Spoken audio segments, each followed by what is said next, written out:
अस्सलाम वालेकुम एवरीवन। आज की क्लास में जो है सबसे पहले हम तिलावत सुनते हैं, उसके बाद क्लास को स्टार्ट करते हैं। बिस्मिल्लाहिर्रहमानिर्रहीम। अल्हम्दुलिल्लाहि रब्बिल आलमीन। अर्रहमानिर्रहीम। मालिकि यौमिद्दीन। इय्याका नअबुदु व इय्याका नस्तईन।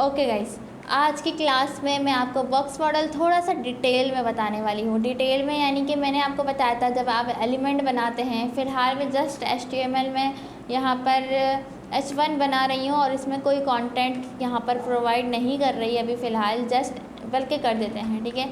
हेडिंग एक ये कंप्लीट एलिमेंट बन गया है। स्टाइल एट्रीब्यूट से इसका कुछ भी ज़्यादा मैं यहाँ पर स्टाइल नहीं करूँगी, जस्ट यहाँ पर H1 को मैं कह दूँगी कि बैकग्राउंड कलर इसका येलो हो जाए, ठीक है। कुछ भी नहीं किया। बॉक्स मॉडल समझा, मैंने यहाँ पे जूम किया हुआ है, ठीक है, इसको जूम किया हुआ है, ठीक है। तो आप यहाँ पे देखें हेडिंग को, ये है एक कंटेंट, ठीक है। हर बॉक्स में जिस तरह कुछ ना कुछ आपको कोई चीज़ आप प्रोवाइड करते हैं, यानी एक होता है खाली बॉक्स, एक होता है कोई चीज़ रखी हुई होती है आपकी, या कोई टॉय रखा हुआ हो या कोई बुक्स रखी हुई हो, वो होता है कंटेंट। उस बॉक्स का क्या है, वो कंटेंट है, ठीक है। अगर हम इस एलिमेंट को एक बॉक्स की नज़र से देखें तो ये हेडिंग क्या है, कंटेंट है। जाहिर है हम इसके भी हम हेडिंग लिखे हैं, कुछ भी लिखे हैं, वो एज अ कंटेंट यहाँ पे शो हो रही है, ठीक है।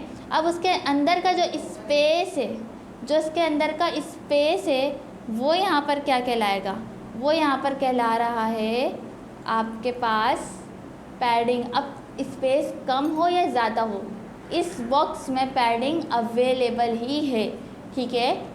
और हर बॉक्स के नॉर्मली बॉक्स के एजेस होते हैं, लाइक चारों कॉर्नर्स होते हैं, ठीक है, शो हो रहे होते हैं, यानी एक स्मूथ एज हर बॉक्स का होता है। आपको यहाँ पे ये कॉर्नर्स नज़र आ रहे हैं, तो इस बॉक्स के भी क्या हैं, कॉर्नर्स हैं, यानी कि इस बॉक्स के पास बॉर्डर अवेलेबल है। वो अलग बात है, हम CSS करके इसके पैडिंग बढ़ा देते हैं, इसके बॉर्डर को स्टाइल कर देते हैं, वो तो CSS का काम है।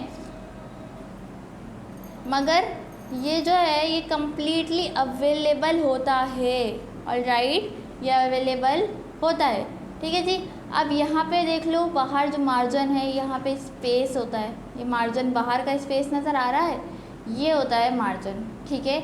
इस बॉक्स के बाहर जो स्पेस क्रिएट किया हुआ है, इस बॉक्स के बाहर जो क्रिएट किया हुआ है वो है मार्जिन। ये मैं कल की क्लास में भी सारी चीज़ें आपको गाइड कर चुकी हूँ, बट आज मुझे थोड़ा और अच्छे से समझाना है, क्योंकि जो बिगनर्स हैं उनको थोड़ा समझने में ये होता है कि टाइम लग सकता है, थोड़ा मतलब कि कुछ कन्फ्यूजन हो सकती है। तो मैं टॉपिक्स को बार बार रिपीट करके इसलिए बताती हूँ कि भाई जो भी डाउट्स हैं वो क्लियर हो जाएं। अब मैंने यहाँ पे नोट्स में लिखा हुआ है the box model thinking of HTML as a boxes. मैंने वही सेम चीज़ें यहाँ लिखी हुई हैं जो मैं आपको यहाँ पे क्लास में बता रही हूँ। यहाँ वही वर्डिंग मैंने यूज़ करी है। Every box has an edge just like a real box. In CSS the edge is called the border, ठीक है। बॉर्डर कॉर्नर्स सारे मिला लो, वो चारों जो एज बन रहा है पूरा, वो क्या कहला रहा है, बॉर्डर।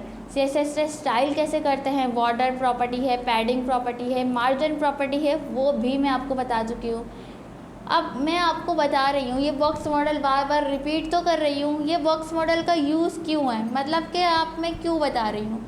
इसका यूज़ आपको हमेशा हर जगह आता है, क्योंकि जब आप एलिमेंट्स को यूज़ कर रहे होते हैं, आपको उसका लेआउट एडजस्ट करने के लिए पैडिंग, मार्जिन, बॉर्डर जैसी चीज़ों को सेट करना होता है, ठीक है। आपको थोड़ा सा स्पेस देना हो, अभी सिर्फ कल मैंने 2-4 बॉक्सेस बनाए थे, उसका स्पेस मुझे चाहिए था, तो मैंने मार्जिन ऐड, मतलब मार्जिन मुझे चाहिए था, ठीक है। अब मैं एक आपको हेडर बना के दिखाती हूँ, सिंपल सा हेडर, ज़्यादा कुछ नहीं, और वहाँ पे हम उस बॉक्स मॉडल के ज़रिए चीज़ों को समझने की क्या करेंगे, कोशिश करेंगे, ठीक है, कि बॉक्स मॉडल का यूज़ किस तरह हो रहा है। अब देखो मैं क्या यूज़ कर रही हूँ, हेडर टैग का। क्या यूज़ कर रही हूँ, हेडर टैग का। और हेडर के अंदर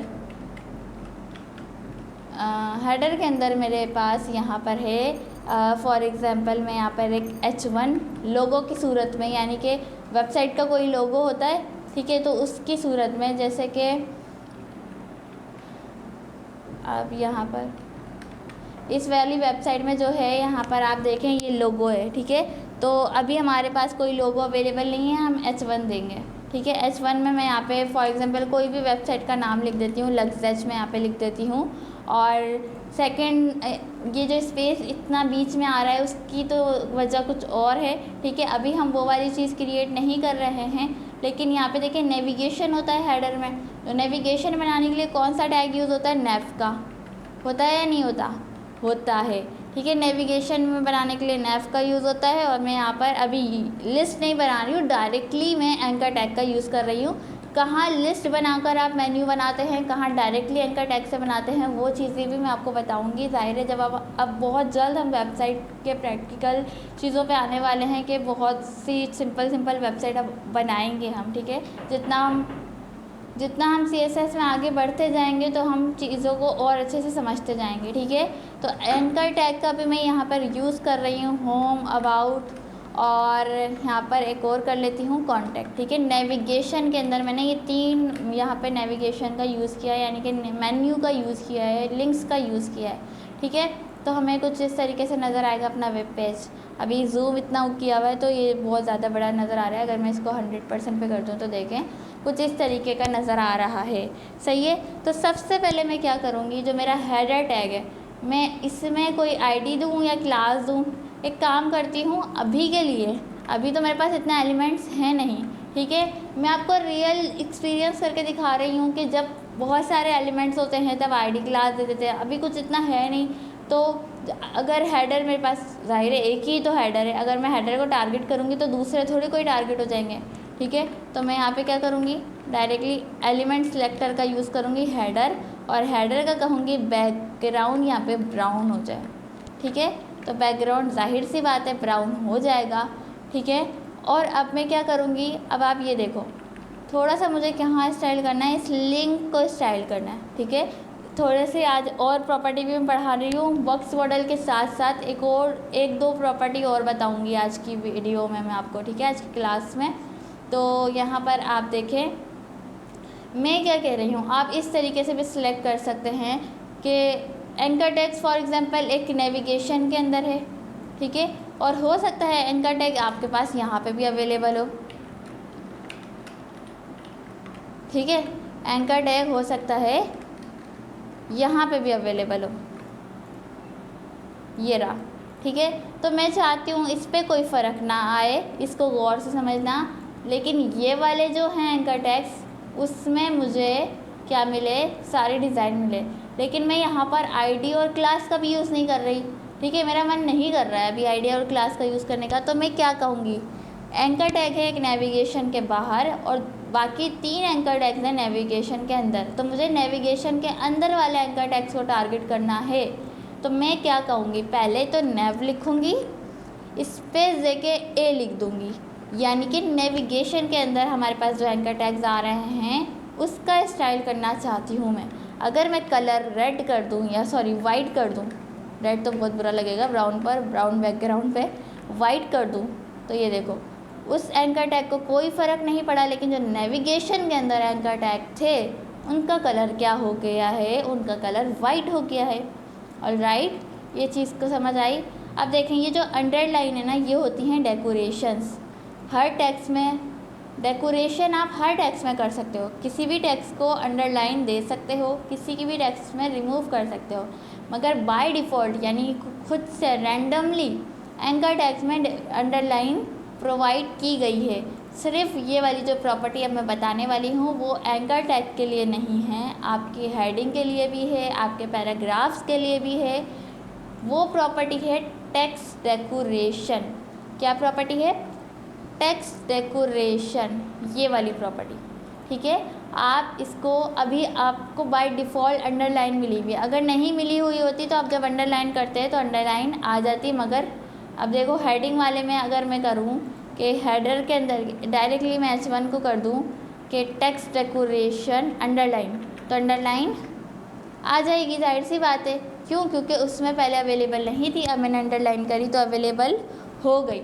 मगर इसमें तो पहले से बाय डिफ़ॉल्ट एंकर टैग्स में आपको अंडरलाइन मिली है। हमेशा से आपने एंकर टैग यूज़ किया तो अंडरलाइन आपको मिली है। तो टेक्स्ट डेकोरेशन आप यहाँ पर क्या कर दो, टेक्स्ट डेकोरेशन नन कर दो। सही है? तो ये देखो टेक्स्ट डेकोरेशन आपकी यहाँ पे नन हो गई है। होम अबाउट कंटेंट लिंक वैसे ही है, मगर टेक्स्ट डेकोरेशन आपकी ख़त्म हो गई है, यानी कि अंडरलाइन हमने रिमूव कर दिया है। इसको मैंने समझाने के लिए आपको यहाँ पे एंकर टैग अलग से यूज़ किया था, अब मुझे इसकी ज़रूरत नहीं है।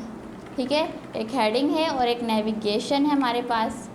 ऑलराइट, अब जो है मैं हेडर को कहूँगी कि जो तुम्हारे अंदर का कंटेंट है, हेडर को कहूँगी, उसको सबको बीच में कर दो। क्या कहूँगी? Text align centre. तो ज़ाहिर है उसके अंदर के कंटेंट को जो है मैं सेंटर कर सकती हूँ इस तरीके से। अब मुझे यहाँ पे बॉक्स मॉडल की रिक्वायरमेंट, यहाँ पे बॉक्स मॉडल को स्टाइल करने की ज़रूरत है। ये अपने आप में एक बॉक्स है, ये सारे तीनों एंकर टैग्स अपने आप में बॉक्स हैं। ये भी एक बॉक्स है, देखो मैं सिलेक्ट कर रही हूँ, एक बॉक्स की सूरत में सिलेक्ट हो रहा है ना। आप ये देखो, ये भी एक बॉक्स है, ये भी एक बॉक्स है, और ये अपना एक जो हमारे पास ब्राउन वाला वो है हेडर, वो भी अपने आप में एक बॉक्स है। ये सब कुछ एक बॉक्स है। अब मुझे क्या करना है? सबसे पहला क्या काम करना है? फ़िलहाल मैं ये कह रही हूँ, यूनिवर्सल सिलेक्टर एक होता है, लेकिन उसको थोड़ा सा आगे जाकर बताऊँगी मैं। तो यहाँ पर जो है मैं आपको थोड़ा सा गाइड करूँगी। जो हमारे पास बाहर का स्पेस आ रहा है, इसको हम बॉक्स मॉडल, हम इस पर कैसे अप्लाई करते हैं, यानी बॉक्स मॉडल पे स्टाइल कैसे करते हैं। सबसे पहले बाहर के स्पेस को छोड़ो, आप ये वाला देखो, तीनों लिंक्स जो आ रहे हैं, ठीक है, इनके बीच में मैं थोड़ा सा स्पेस क्रिएट करना चाहती हूँ, क्योंकि ये दोनों तीनों आपस में बहुत ज़्यादा मिले हुए हैं और मुझे थोड़ा सा अच्छा नहीं लग रहा है। तो बॉक्स मॉडल मेरे यहाँ पे काम आ रहा है कि बॉक्स मॉडल के थ्रू, यानी कि इनके बॉक्स को देखते हुए मैं पैडिंग मार्जिन इनकी अप्लाई करूँ। फॉर एग्जांपल मैं मार्जिन देना चाहती हूँ। अभी मैंने मार्जिन आपको चारों साइड का बताया था, ठीक है, मार्जिन मैंने चारों साइड का बताया था। तो अभी हम चारों साइड के अप्लाई करते हैं कि नेविगेशन के अंदर जो एंकर टैग्स हैं सबको मार्जिन मिल जाए, मार्जिन 10 पिक्सल मिल जाए। देखें इनके बीच थोड़ा सा गैप आ जाएगा, आ गया, ठीक है। अभी मैंने चारों साइड का मार्जिन दिया, यानी टॉप, बॉटम, लेफ़्ट, राइट। लेकिन आप एक और काम कर सकते हैं, वो ये कर सकते हैं कि मार्जिन की प्रॉपर्टी अलग अलग से भी यूज़ कर सकते हैं। मार्जिन टॉप यानी स्पेस, बाहर का स्पेस जो आपको टॉप से सिर्फ चाहिए, बॉटम से सिर्फ चाहिए, लेफ़्ट से सिर्फ चाहिए, राइट से सिर्फ चाहिए, तो आप अलग से प्रॉपर्टीज़ का यूज़ कर सकते हैं। और एक और भी प्रॉपर्टी का यूज़ कर सकते हैं कि टॉप बॉटम की सेम रखनी है आपको और लेफ़्ट राइट की सेम रखनी है। लेकिन उसमें मैं आपको कंफ्यूज नहीं करूँगी, पहले इतना सीख लो, ठीक है। अगर मैं मार्जिन चारों साइड से नहीं चाह रही, मैं चाह रही हूँ लेफ़्ट और राइट से आ जाए। अभी के लिए मैं चाह रही हूँ इस तरीके से आ जाए। तो मार्जिन लेफ़्ट में करूँगी 10 पिक्सल और मार्जिन राइट भी मैं करूँगी 10 पिक्सल, ठीक है। तो टॉप बॉटम पे इतना असर नहीं पड़ेगा। मैंने यानी चारों साइड से नहीं, सिर्फ लेफ़्ट राइट से मार्जिन, यानी कि इस एंकर टैग के बाहर का स्पेस दे दिया है, ठीक है। और अब मेरे ये हेडर के अंदर जो हमारी हेडिंग है, हेडर के अंदर के जो टेक्स्ट है उसका कलर भी वाइट कर देती हूँ मैं। तो हेडिंग भी हेडर के अंदर आती है तो उसका कलर भी वाइट हो जाएगा। तो ये देखो एक हमारा अच्छा सा हेडर बन गया, आप देख सकते हैं, सही है। अब ये जो बाहर का स्पेस है इसको आप ख़त्म कर सकते हैं। हर एलिमेंट, मैंने आपको क्या कहा है, हर एलिमेंट में जो है मार्जिन, पैडिंग, ये सारी चीज़ें अवेलेबल होती हैं। तो एक हमारे पास होता है यूनिवर्सल सिलेक्टर। क्या होता है यूनिवर्सल सिलेक्टर? इसके बारे में भी थोड़ा सा पढ़ लो। ये है element selector, ID selector, class selector मैंने बताया। आज चौथा सिलेक्टर पढ़ो, यूनिवर्सल सिलेक्टर। वो क्या होता है? वो ये होता है कि आपके पास जो है जैसे कि H1 है, नेव है, एंकर टैग्स हैं, हेडर है, बॉडी टैग है, सब कुछ जो है आपके पास यहाँ पर क्या होता है कि सबको सिलेक्ट कर लेता है। आपके एलिमेंट्स, आपके वेब पेज में जितने एलिमेंट्स हैं उन सब को वो सिलेक्ट कर लेगा। आपके HTML में जितने एलिमेंट्स हैं, यूनिवर्सल यानी वो सबको सिलेक्ट कर लेगा। और उसका सिंबल है स्टार। स्टार के आगे आपको कुछ लिखना नहीं होता है, जस्ट सिंबल दे दो स्टार, ठीक है। और डिक्लेरेशन ब्लॉक लगा के मैं यहाँ पे कहना चाहती हूँ मेरे हर एलिमेंट मेरे हर एलिमेंट की पैडिंग ज़ीरो कर दो, यानी कि अंदर का स्पेस ज़ीरो कर दो, बाहर का स्पेस भी ज़ीरो कर दो, तो ये जो इतना गैप दिख रहा है वो ख़त्म हो जाएगा। ये देखें, सही है। तो अब मेरी वेबसाइट थोड़ी थोड़ी अच्छी लग रही है। अब मेरी वेबसाइट थोड़ी थोड़ी अच्छी लग रही है। अब उसने यहाँ से ख़त्म कर दिया, तो आप ये मत समझिएगा कि अंदर आपने जो पैडिंग और मार्जिन दिया था वो भी ख़त्म हो जाएगा। नहीं, पहले वो ये देखेगा अच्छा सबका ख़त्म करना है, ठीक है ख़त्म कर दिया। अब ये बिल्कुल आप इन्हें स्टार्ट में देना है, ठीक है। आप हर स्टाइल अप्लाई करने से पहले यूनिवर्सल सिलेक्टर देते हो, ठीक है। उसके बाद स्टाइलिंग शुरू करते हो। जब भी आप वेब पेज स्टार्ट करते हो यूनिवर्सल सिलेक्टर देके पैडिंग मार्जिन पहले ज़ीरो करते हो, उसके बाद नीचे आते हो, आप अपनी स्टाइलिंग शुरू करते हो। फिर पहले वो देखेगा अच्छा पैडिंग मार्जिन ज़ीरो कर दी, फिर वो नीचे आएगा और वो ये चेक करता है अच्छा नेविगेशन में इन्होंने पैडिंग यानी मार्जिन लेफ़्ट और राइट दिया हुआ, चलो दे देते हैं, ठीक है। बाकी की ज़ीरो है, सब चीज़ों की ज़ीरो है। यहाँ पे जो आपने दी हुई है वो अप्लाई हो जाएगी मैम। अब यहाँ पर आपको देखो कि ये अपनी हेडिंग से बहुत ज़्यादा जुड़ रहा है, क्योंकि अब हर चीज़ की पैडिंग और जो थोड़ा बहुत स्पेस था वो अब ख़त्म हो गया है ना। तो अब मैं क्या कहना चाह रही हूँ कि जो एंकर टेक्स्ट के मार्जिन टॉप है, यानी कि स्पेस ऊपर से जो स्पेस मिल जाए, सिर्फ टॉप से स्पेस मिल जाए एंकर टेक्स्ट को, तो टॉप से स्पेस देने के लिए मैं क्या कहूँगी, मार्जिन टॉप। बाहर का स्पेस फ़िलहाल मैं दे रही हूँ, अभी पैडिंग नहीं दे रही। तो ये देखो, ठीक है। और भी देना चाहती हूँ 20 पिक्सल मार्जिन टॉप 20 पिक्सल, ठीक है। अब वो मार्जिन टॉप क्यों नहीं ले रहा है, क्योंकि उसने जगह ही नहीं, उसमें अब जगह बची नहीं है, क्योंकि वो अपने एरिया में रहेगा ना, ठीक है। तो जितना वो मार्जिन ले सकता था उसने दे दिया, वो अपने एरिया से बाहर अभी नहीं जा सकता, सही है।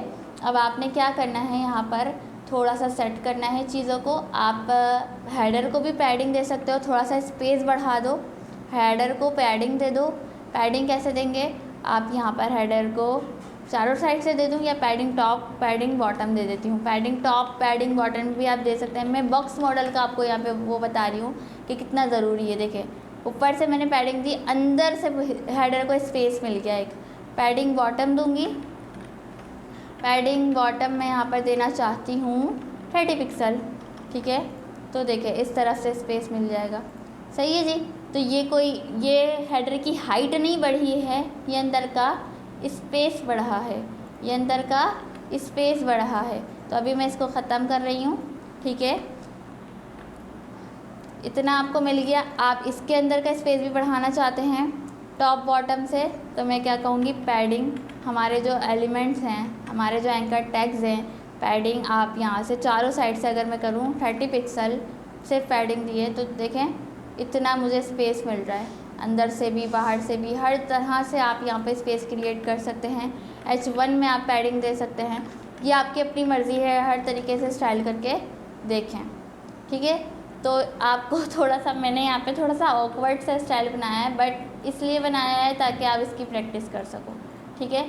एंकर टैग की पैडिंग सिर्फ मुझे लेफ़्ट राइट से देनी है, मुझे पसंद नहीं आ रही, तो आप लेफ़्ट राइट से कैसे दे सकते हो और टॉप बॉटम से कैसे दे सकते हो वो मैं कल की क्लास में बताऊंगी। अभी डायरेक्टली ऐसे ही प्रैक्टिस करो, अभी मुझे इतना सही लग रहा है, ठीक है। और हेडर का भी मैंने पैडिंग आई थिंक ज़्यादा दे दी है, 10 पिक्सल दे दी है, ठीक है। पैडिंग को और थोड़ा सा एडजस्ट करना पड़ता है हमें, जब हम लेआउट पे काम कर रहे होते हैं इन चीज़ों को लेकर बहुत चलना पड़ता है। मैंने हेडर में बहुत ज़्यादा पैडिंग वगैरह भी दी हुई है, इतनी नहीं देते हैं, ठीक है। थोड़ा सा कम रखते हैं हेडर को, थोड़ा सा अच्छा दिखाने की कोशिश करते हैं। लेकिन अभी के लिए ये मत देखना, अभी जस्ट मार्जिन और पैडिंग की प्रैक्टिस करो पहले, ठीक है।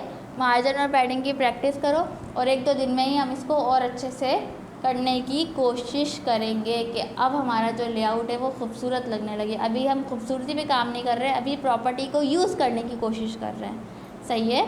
तो हर तरीके से आप करो। हाइट वगैरह हेडर की चेंज करनी है, मार्जिन पैडिंग तो आ गया, हाइट चेंज करनी है, हाइट चेंज करो, ठीक है। हाइट यहाँ से आप हाइट इंक्रीज़ करो, पैडिंग से आप हाइट इंक्रीज़ नहीं करते, अंदर का स्पेस देते हो। अब यहाँ से मैं हाइट इंक्रीज़ कर रही हूँ, हाइट प्रॉपर्टी से हाइट इंक्रीज़ होती है, क्योंकि काफ़ी जो बिगनर्स हैं वो ये थोड़ा सा कंफ्यूज हो जाते हैं कि पैडिंग से हम हाइट बढ़ा सकते हैं। आप हाइट नहीं बढ़ा रहे होते, आप अंदर का स्पेस क्रिएट कर रहे होते हो, उससे हाइट का कुछ लेना देना नहीं होता, ठीक है। पैडिंग अलग चीज़ है और हाइट वगैरह अलग चीज़ है, ठीक है जी।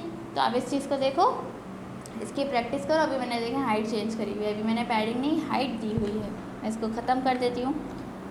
सही है जी। तो हमारे पास ये चीज़ रेडी है, अब आप ट्राई करो और चाहो तो इसका असाइनमेंट मुझे सेंड कर देना, ना चाहो तो मत करना। ओके जी, ओके, अल्लाह हाफिज़।